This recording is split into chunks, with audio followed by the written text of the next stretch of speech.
Across the Atlantic in New York, President Zelensky's chief of staff, Andriy Yermak, met with US Special Envoy Steve Witkoff. They discussed those recent deadly strikes on Kyiv and efforts to end the war. Well, our correspondent, Misha Komadovsky, has been speaking with President Zelensky's chief of staff. He spoke after those talks in New York. What exactly have you talked about? What are the main objectives, key takeaways, and what is it exactly that you're waiting from the United States in terms of the security guarantees?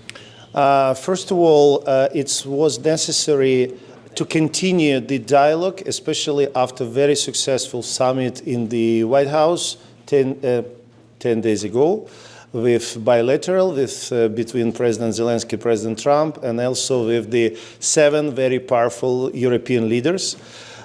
We need to discuss what happened during this period, and unfortunately, that after such successful conversations, we don't see any signal from Russia that they're ready just to start organizing bilateral meetings, what was discussed in White House. And of course, it was important again to say and that to confirm commitment of Ukrainian side that we are very constructive, that we are very open. I just explained to Mr. Witkoff that I visited several countries who is potentially can be the place of such meetings, and to say that this great countries ready to host this meeting, ready to organize it in any times. And now everything depends on the position of the Russia.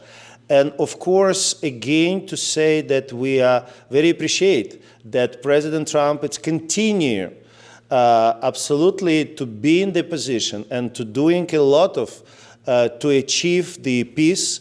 And what is important, I very much remember his phrase in Oval Office. He said, "No, I am not interested for the peace, for the solution for the months and just maybe for this some 1-2 years.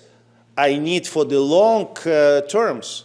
And for long terms, it's understandable. It's just lasting peace. It can be for the long period.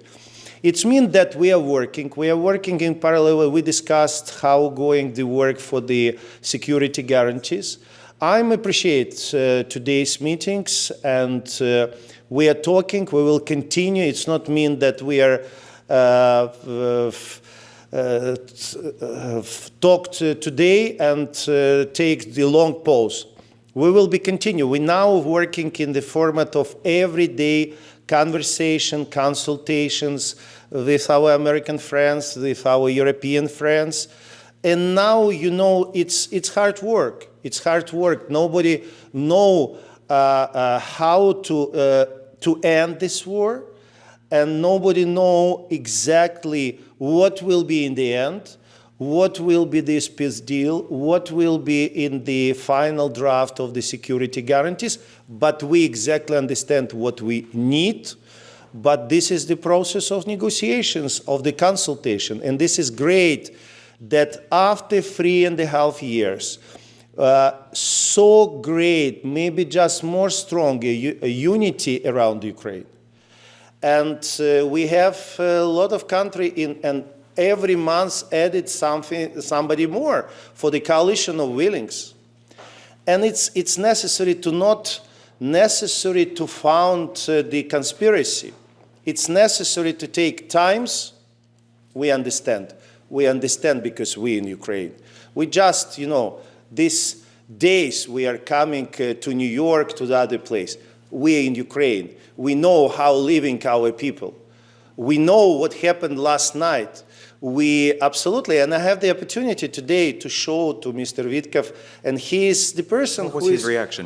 Yes, he is deeply emotionally reacted because, as President Trump said, as said a lot of people in the administration, it's necessary to stop killings.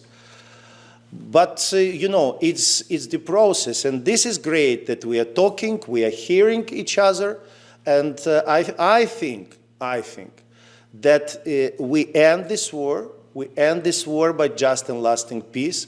We don't have the time.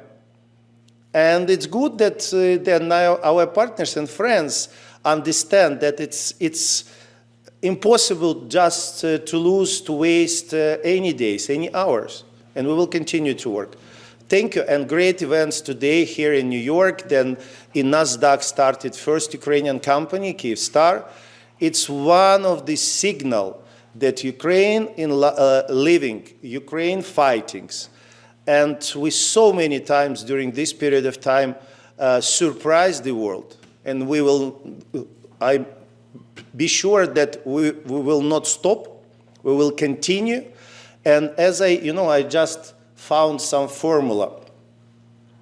Once we said, give us the weapons and you can see how we're fighting. Now all the world see and recognize that we're one of the best fighters in the world, in the history. Second, we ask, give us finance, help us, and you can see how we develop our productions. Now we are leaders as minimum in drones productions. Now we ask, push Russia to the table of negotiations, and you see we will be winner in the table of negotiations. Sooner or later, are we going to see Russia at the table? I'm sure about it. Thank you. Thank you. Thank you.